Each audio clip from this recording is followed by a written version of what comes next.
Comrades in arms, dig yourself a cozy little foxhole, heat your beans over a can of sterno, and oh my God, this hole is full of foxes! Because it's time to talk Tull to me. Let it go. Let go of my pants. My beans! Every time. Warm your foxes over a can of sterno. Welcome back, everyone. I am Omen Sade. And I am Nick McGill. We are Feckless Momes. And this is Talk Tull to Me. A 100-year military struggle through the misty valley of prog rock. Song by song, album by album, Captain Nick and Omen the Bugle Boy will fight their way through the Battle of the Bungle, the conflict of Cross-Eyed Mary, the Fat Man fight, all soldiering on for Queen and country under the iron fist of General Anderson. We'll dodge the basest bullets, get caught in the bunker bash, and when we are inevitably cut down by the sharp words of the Peacock's men, we will be whisked away to the cold wind to Valhalla on a cloud of D. Palmer's strings. That was beautiful. Thank you. That was pure poetry. No, thank you. Yeah, when I write it on the note card, I run out of space, so it has to be short. But when I write it digitally, I'm just like, there's no... I've got all the space in the all world. the space that I could ever want. So here we are, Nick. Welcome back. Here we are. Guess what? Omen, what? We're still in Warchild. Yeah. We are on the penultimate track of Warchild, so the end is in sight. The end is in sight. The dawn is always darkest right before the night. Or something like that. Somewhere, something like that. I'm sure astrologists would agree with you. Astronomists would not. Yeah, no. So Nick, do we have anything before we jump into this week's song? We do. I have just Marley on the payroll today. Oh, okay. Marley. Oh, here it comes. Thanks, Marley. I'm still on the property. Mary, get away from the window. I can see you. Mary, I can see what you're wearing, and I don't approve. Mary, please. Embarrassing me. That's embarrassing. You should have let me press your shirt. Okay, but Marley handed me the paper. She was just yelling at you. Yeah, so I'm sorry. Okay. Yeah, okay. I've got two quick things. Okay. First thing, just recently, Rolling Stones put out their top 500 albums. Oh. They just updated the list. Okay. Jethro Tull's not on there at all. You're kidding. I kid you not. 500 albums. 500 albums. And Aqualung is not on there? Ben Gerson must be striking from the grave. And he did not allow it to happen, apparently. The coup of... Ben Gerson has held control of Rolling Stones for far too long. Yeah. That's all I'm saying. Neil Young is on there a bunch. The Beatles, obviously. Rolling Stones. AC/DC's on there. Okay. There's all sorts of stuff on there. I spent the time going through all 500. Yeah. No Thick as a Brick. No Aqualung. I don't understand.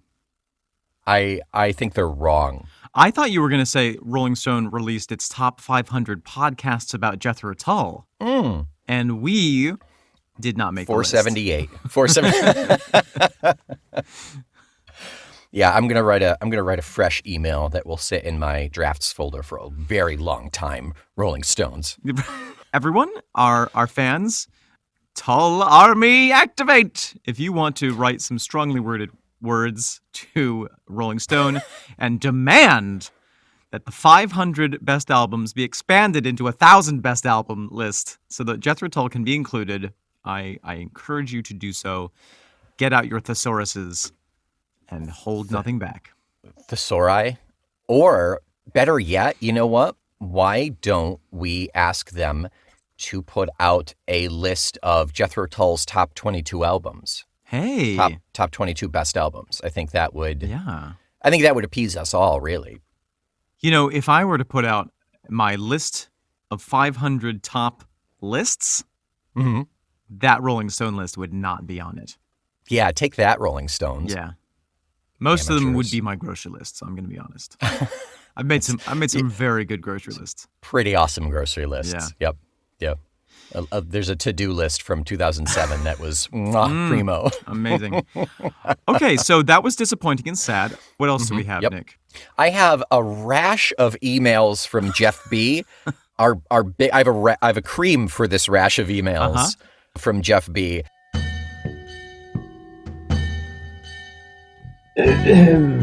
Your emails, sir.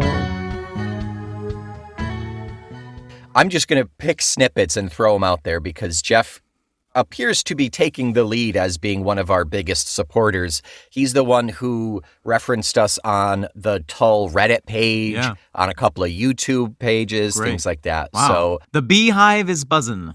the Jeff Beehive is buzzing away. All right, let's hear it. He says, I'm slowly listening to your episodes and just finished singing all day. I laughed about the piece regarding Ian's mother not being allowed to attend concerts. And in the vein of Ian's mother, if you've not seen the documentary Swing In, you're going to be pleasantly surprised. Ian's mom is interviewed. Ooh. I think the best part is Ian's dad playing Living in the Past on the record player in the living room. Oh. It's like a half an hour long. It was from 1969, I think. Oh my. And it's really just, I think documentary is a bit generous. It feels just like basically a vehicle to show them playing in concert a couple of times, and that's it. Sure. But it's a great little documentary snippet thing. I'll put the link in the show notes for everybody who wants to find it. It's worth a half an hour. Please do. If for no other reason, just to see them performing in 69. He says, oh, Nick, I am frustrated. I just finished My God as I work my way catching up. 9 reviews? WTF, we need to get this going. I know. What? We're working on it. And you're working harder than we are on it, so we appreciate it. Wait, what is 9 reviews of what? Of the podcast? We only had 9 reviews at that time. Oh, well, that was like a year and a half ago. And now we only have 10? 10 and a half. We have 10. 10 I ratings. never pushed publish on that one. Oh, damn it. It's in the barrel. You guys literally have me laughing out loud with each episode, so for that, I thank you. Aw. I will not rest until we see a massive run on 5-star reviews. And just listen to Queen and Country episode. Seems that I had it wrong from the first time I heard the song. I always thought it was a statement on the high taxes the band was paying to the UK to support the Queen. Ooh. Yeah, I know. It has been 5 long years since we signed our souls away. Matches the time that Tull was making money. Ah. I like it. I like it a lot. See, Jeffy B, this is why we love our listeners, because more often than not, you all bring perspectives that are probably more valid than our kind of musings on the subject. And as we've said before, we've never claimed to be Tull experts. All we are trying to do is provide a venue for a lively discussion of Jethro Tull. We are the vehicle. You are the driver. The vehicle needs a lot of work. It's plenty of tune-ups. Yeah. Probably new bearings. Yeah, Yeah. that's what that vibration is. And then finally, Yeah, that's what that vibration is. oh, that's what you've been telling me. Finally, I tried to message Omen on Twitter, but it did not work. Omen, tell us the story of your Twitter. Twitter, yes. Okay, so technology and me are not so good. So Twitter reset my password at some point, or perhaps I reset my Twitter password. And We may never know. then I forgot my password. So it's been a while. It's been a number of months, and I haven't been on Twitter because I don't miss it. And also I can't remember my password. But I realize that it is a venue that our fans do get in touch with us through. And so I will try to reactivate my Twitter for the sole purpose of listening to the hum of Jeff's Bees. Or you can find us on Instagram Yes. at Feckless Momes, at Omen Sade. No, Omen. .sade. Are you Omen.Sade? Yeah. My personal account is Mort Panteau, MortPanteau, Mort Panteau. And you can email us at momes@fecklessmomes.com. There are all sorts of ways to get in touch with us. Yes, a multiplicitude of ways to have your bees reach our sweet, sweet stamens. Sweet honeypots. Fine. And to end this run of buzzing, tried to message Omen on Twitter, but it did not work. He is brilliant. Glad people are not paying attention as I walk my dog listening to your podcast. Literally, LOL. Thanks, guys. Keep it up. Oh, Jeffy B, this is the Thank you, Jeff. encouragement that we live for. Thank you so much.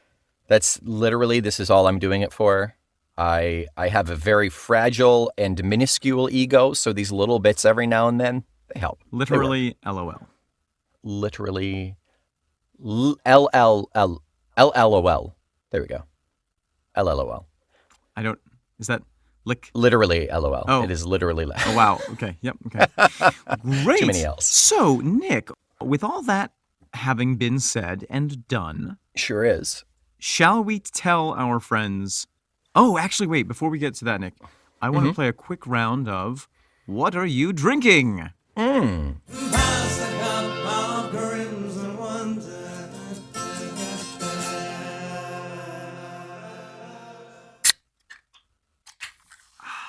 Wow. That was beefy. That was Captain Beefheart. That was good. So, Nick, what are you drinking this fine morning? I have in my mug, I have tears, disappointment. No, I have Starbucks pumpkin spice roast that I brewed up myself Wow. with a little apple pie spice on top of that. That's great, Nick. You put in Yeah. the apple pie spice yourself? I did a little treat myself there, a little special treat for the morning. Good for you. Good for you. Self-care. I'm not going to tell you where else the apple pie spice is, but it's in the coffee too. I am drinking a Pamplemousse La Croix sparkling water. Pamplemousse Pamplemousse. is French for grapefruit, Yes, it is. Yeah. and La Croix is French for pretension, right? It just means the cross, actually, but I believe Oh. it is named after a tropical island which was named after the cross because of colonialism. And, Thank you, colonialism. And it's and it's delicious, this stuff. So it's just grapefruit sparkling water. It's sparkling water which once, while riding a train, saw a grapefruit out the window. It's thinking about grapefruit. Yeah, it's It once bumped into a grapefruit. it's been reading about grapefruit recently. And It's grapefruit curious. It's exactly. Exactly. So that is what we are drinking. That is, now that we've covered that sense, Omen, what about the sense of ears here? What are we listening to this week? We are listening to the penultimate track off of the bonus tracks from Warchild entitled Warchild 2. Warchild 2, the Warchildening. Warchild 2, the Squeakquel. Warchild 2, Electric Boogaloo. Yes. Thank you. Thank you for that. And this is a track that I have not heard, so this is That's right. we've got a fresh listen alert. Fresh listen. Oh, man, we might have to. I don't think we're going to have many more of these after this, though, to be honest. Well, we'll see. We'll see. Can we do a sting that's, ooh, who is it? Is it Outkast saying so fresh and so clean, clean? Okay, great. All right, so without further ados, let's have a listen. Without further ado, let's listen to Warchild 2. Wow.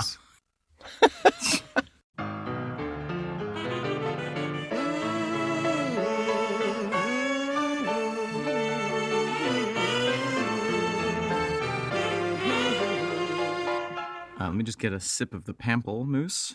Pamplemousse. Du le pamplemousse. A sip of the pamplemousse. A sip of the pamplemousse to you. So, Nick McGill. Omen, how do you feel about Warchild 2? I have feelings. I have feelings. Go on. I'm feeling a little disappointed. What? And I'm feeling excited at the same time. Okay. I need some description here. I need some explanation. Well, okay. So if for me, I guess I'm okay. Let me organize my thoughts here for a second. All right.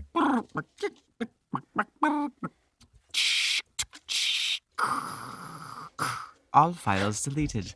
Okay. Oh God, who am I? Control Alt Delete. Control Alt Delete. So I feel like just based on previous occurrences in Jethro Tull, for instance, we have Sea Lion and Sea Lion 2. Those are really different songs.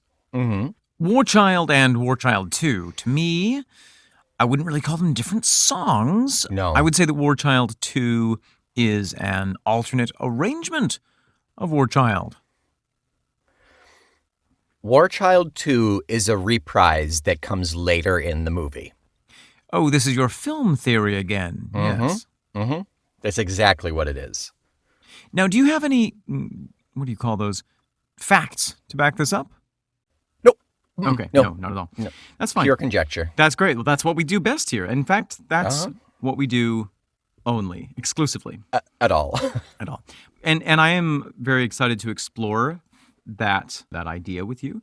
But I also do want to say that it does really seem to me like this was just an alternate take. Like they had the lyrics, they had the themes, Yep. they had the instrumentation, and they were playing around in the studio, and they were like, well, what if we do it this way?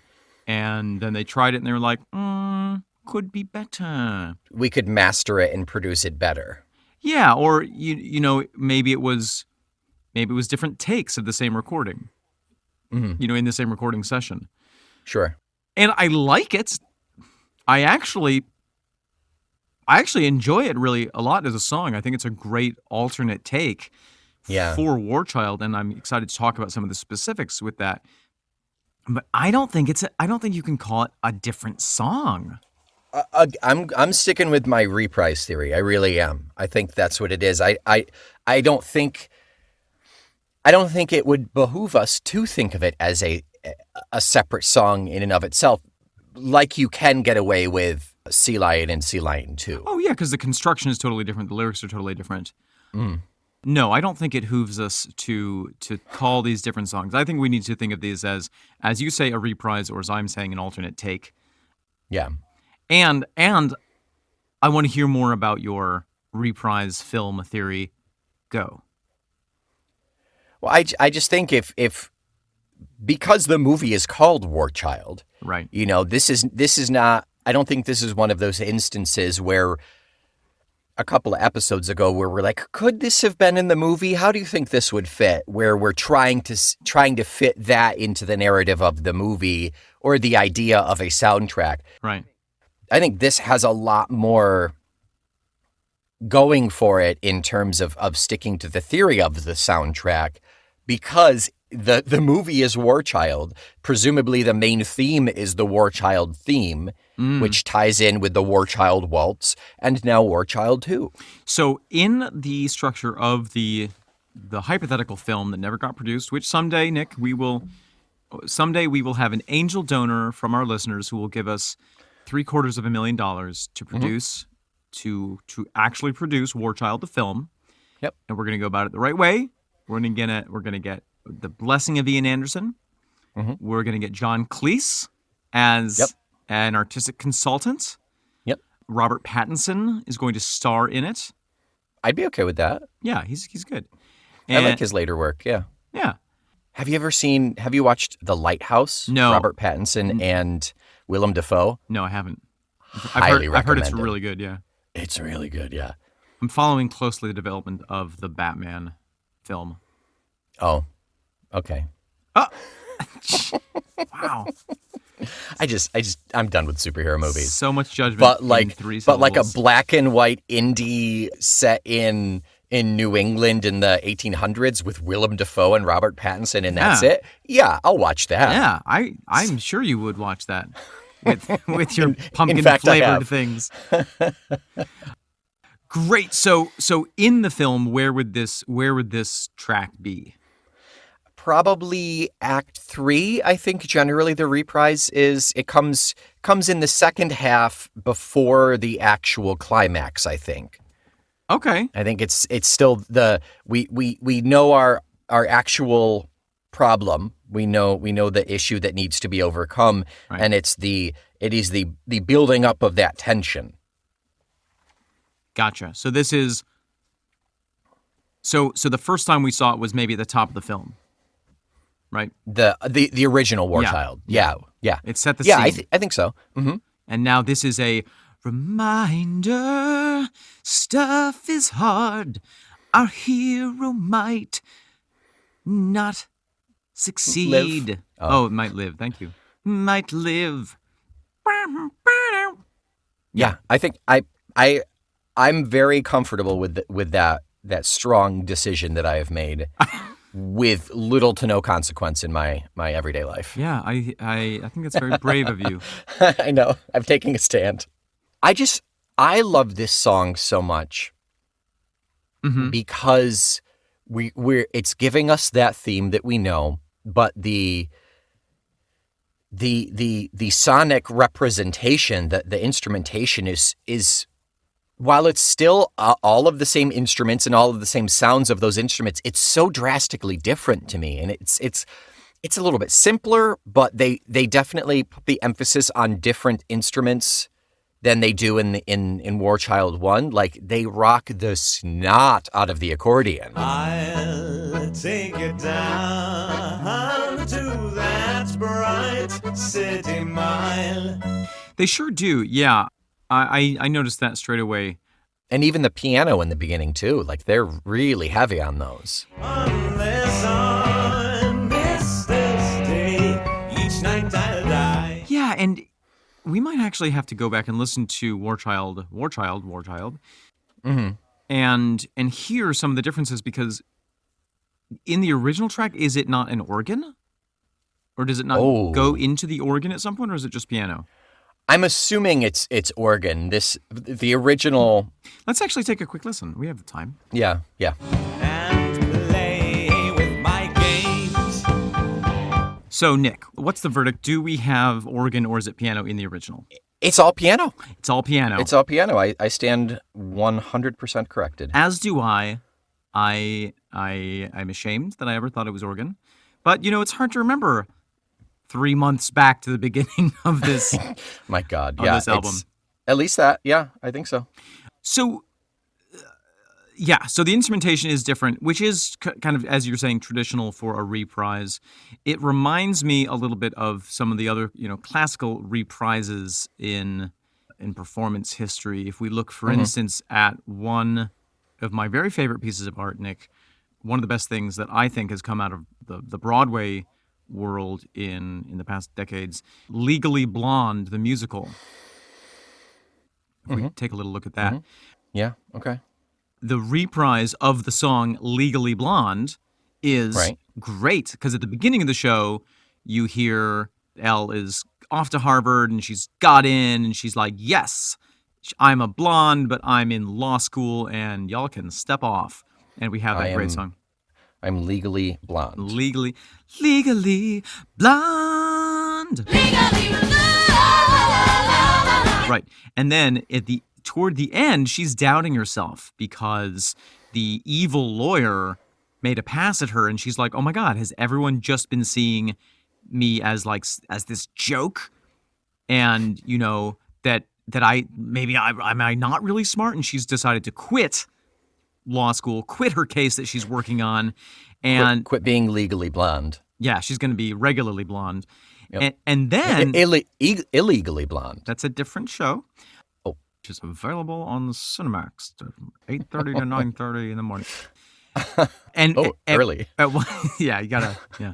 At which point, her former rival stops her, and she's like, "Hey, listen, I know that we were after the same man, and he chose me over you because he thought that I'm more serious, and I'm more of a Jackie, and you're more of a Marilyn.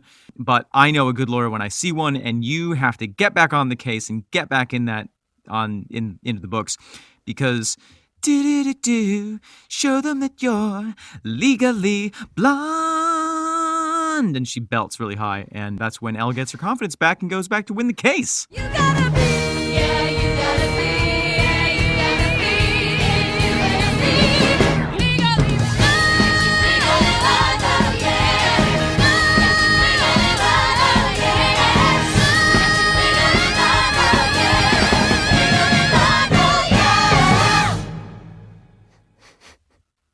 Well, I feel like I don't need to go see it now. So Well, you can't. okay, fair enough. Yeah, I'm not legally blonde able to go see it. Yeah. But so in the same way, I can see how this could really work in the context of this film that exists in its most solid form in your imagination. Okay, I'm not sure I follow the train of logic, but I believe you. Well, get on, because we're about to speed up on the train. Oh, okay. Okay, I'll buckle up. Okay. So you said that, it's the theme that starts in the beginning, right? You have the Warchild track, the traditional Warchild track, maybe early in the film, right? hmm And it says something about who our character is and the situation and the hero. I feel like when I'm imagining the film that exists in your head primarily, I listen to this track, I feel like at some point the character comes across like a street band later in the film when the character needs like some confidence, or when we sort of need to recenter the plot and return to the main conflict. And the street band is Jethro Tull playing this sort of more acoustic version. Yeah. And that's okay. how it's I like incorporated that. into the film. That's why like the accordion gives it that kind of street performance feel. Mm-hmm. And then I think from that point we head off, we resolve the plot.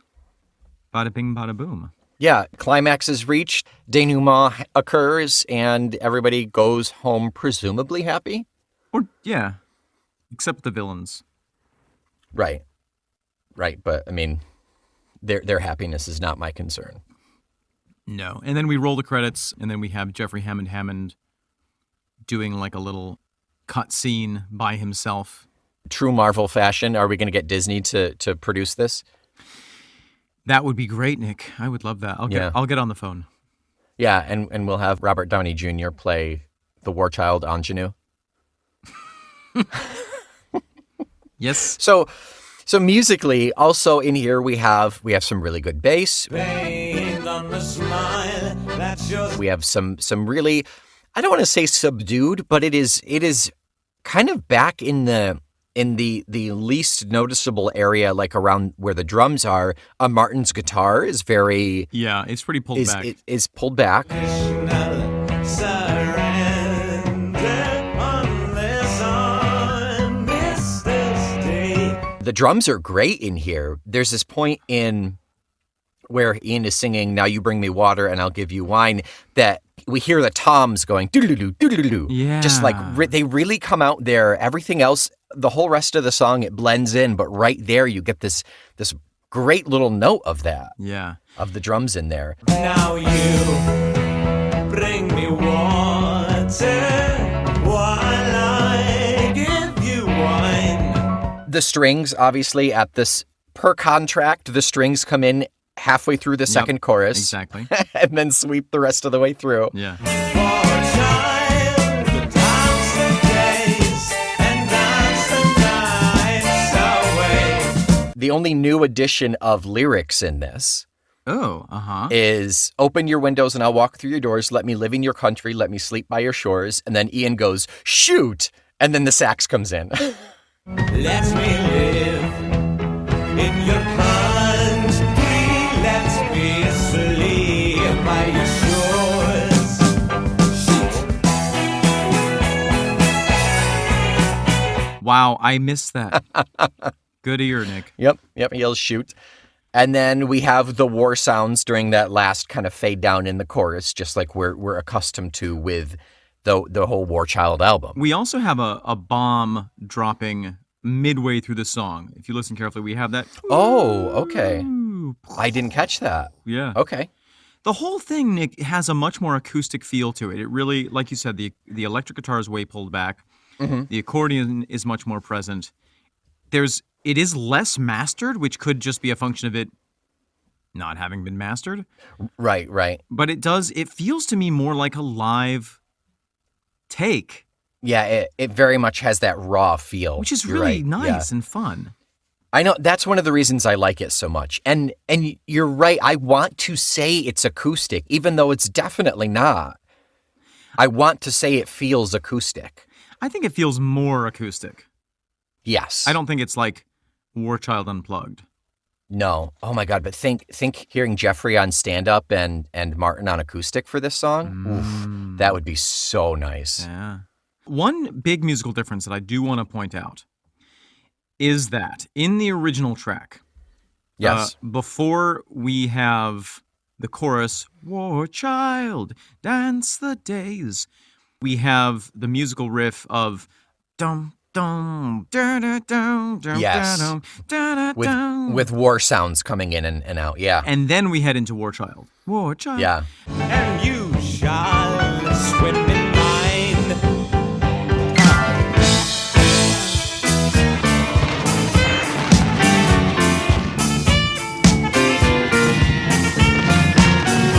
Warchild, dance the days and dance the nights away. In this, those are layered on top of each other. Yeah. It jumps right into that chorus. There's no break, and I love it. And you shall swim in mine. Warchild, dance the days and dance the nights away. It's jarring because we're used to it the other way around, but I totally dig it. It gives it, and that's just one more thing that gives it that rawness that it's like we're not waiting, we're rushing through it. It sounds similar enough, but it's a different song. It's a different representation of this song that you know. I almost prefer this version construction-wise. And I don't know if it's just because I've heard the original Warchild more and it's like it's more ingrained, but I do like this one more as well. Just because it's new, it's a different take on it, you know? I think for me what it is when you listen to the original, you know, the one that we're used to, the verse builds up all this energy. With the drums, with the bass and everything, it really builds it up. And then when you get to that down, down, da da down, which is gorgeous in itself, I feel like the trajectory, the momentum gets lost. And then it has to kind of get picked back up for Ian to sing War Child. Whereas this, Interesting. it's just straight into it. And I really think that it propels it along much faster, much more sustainably. That's really interesting because I find that instrumental portion to be more comforting as a bridge to connect those two pieces because and again maybe it's just because it's muscle it's neural connections in my head thinking about a Warchild 1 that And because you're a Taurus. because I am a Taurus. Yeah. That is a fact. That going right into those Warchild Dance the Days, it's very jarring for me. Right. It's very jarring because I'm used to that section. And I feel like we've had this discussion before about a little change in the song, a little change in a different version of a song that to me makes it feel just a little off. But it's not a complaint. It's just it's merely an observation that I like how you see it, that it keeps that going, but I don't see a loss of inertia with hearing that in the original, hearing that instrumental. Well, I think that it provides, in the original, having that break there, it gives your brain space to like maybe imagine things, or there's opportunity for images or something, and maybe it does work better in a cinematic context. Oh, sure. Where maybe you're cutting to an action scene or something. I have no idea.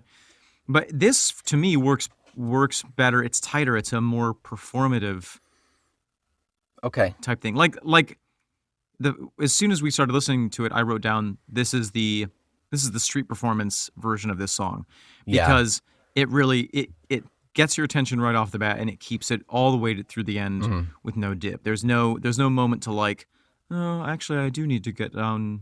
I have to go and get my laundry. Yeah.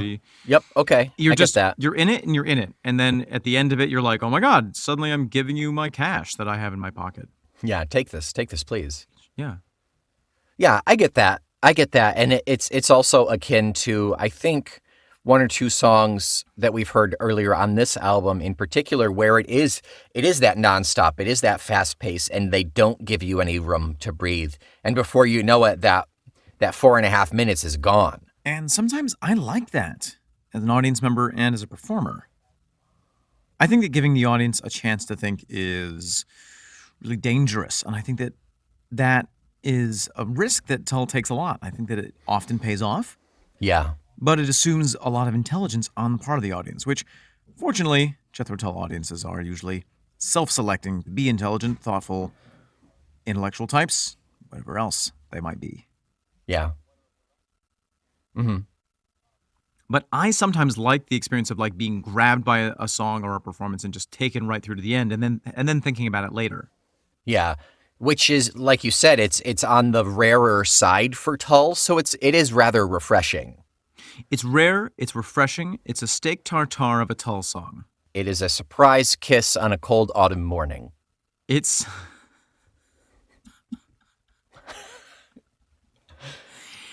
a Bavarian cream filling in what you thought was an unfilled donut.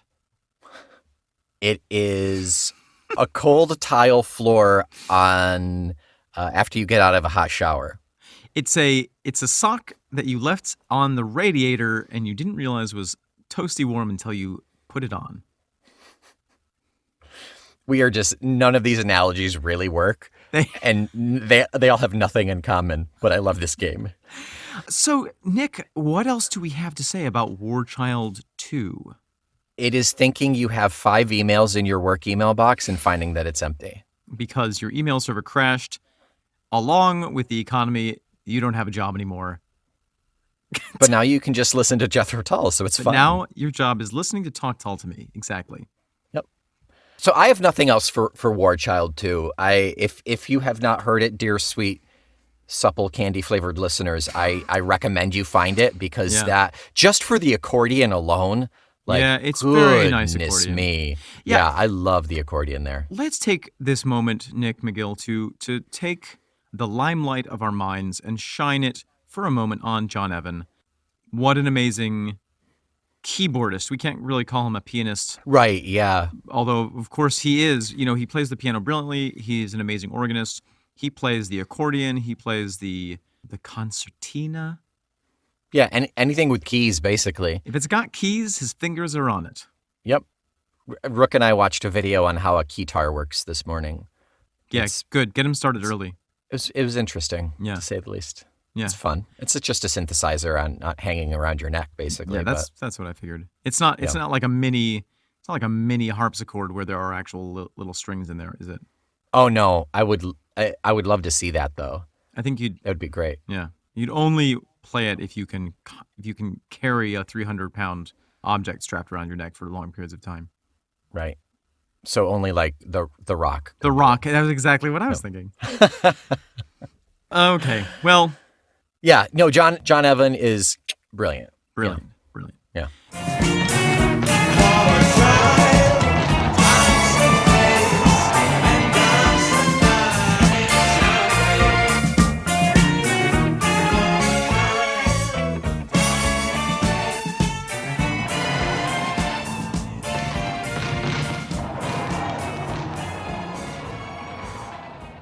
So, Nick, I think that does it for Warchild 2. Next week we have the final song on the Warchild album. Nick McGill, what is it?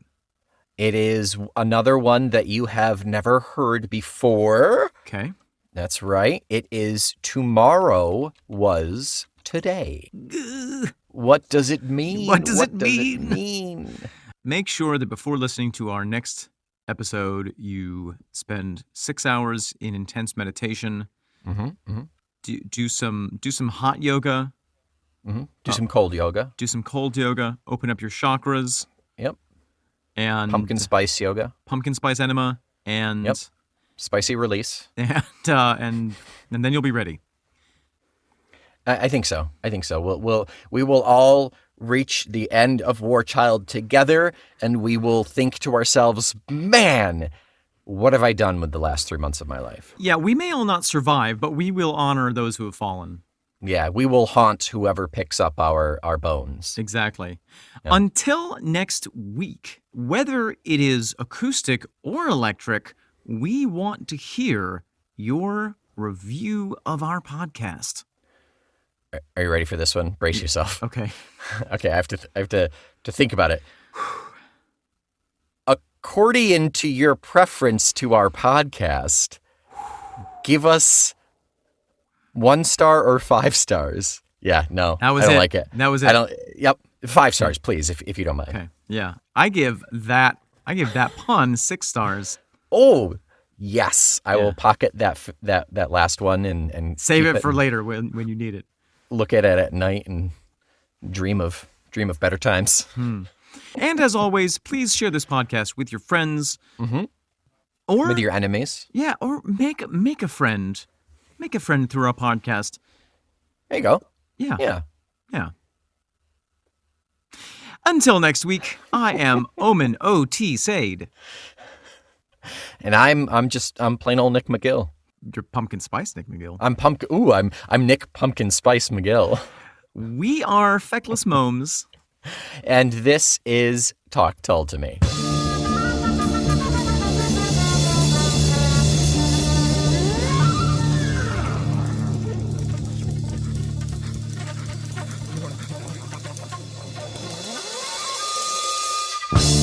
It's like finding a seasoned curly fry in your batch of regular French fries. Yeah. It's thinking that you've eaten all of the cheddar cheese and then discovering that there was a 1/4 pound left in a Tupperware at the back of the fridge. It's like bracing yourself to crawl into a cold bed during the winter, but finding that your dog has been sleeping there for the last hour, so your feet will be warm. It's thinking that you have to fold all of your laundry only to discover that your mother broke into your house and folded it and also did your dishes and then left. Why wouldn't she have a key? Because She does, but she broke in anyway. Yeah, exactly. She forgot it. It's like drinking the last of your pumpkin spice latte and being disappointed, but you find the whipped cream at the bottom, so it's an extra special treat. It's getting into your vehicle after you haven't driven it for a couple of weeks and realizing that you left it with a full tank of gas. It's like starting a Tuesday morning and thinking, oh, the week has just begun. But then you look at your podcast catcher and see that there's a new episode of Talk Tull to Me. It's like listening to Talk Tull to Me and then realizing that it's a proud member of the Feckless Momes audio network.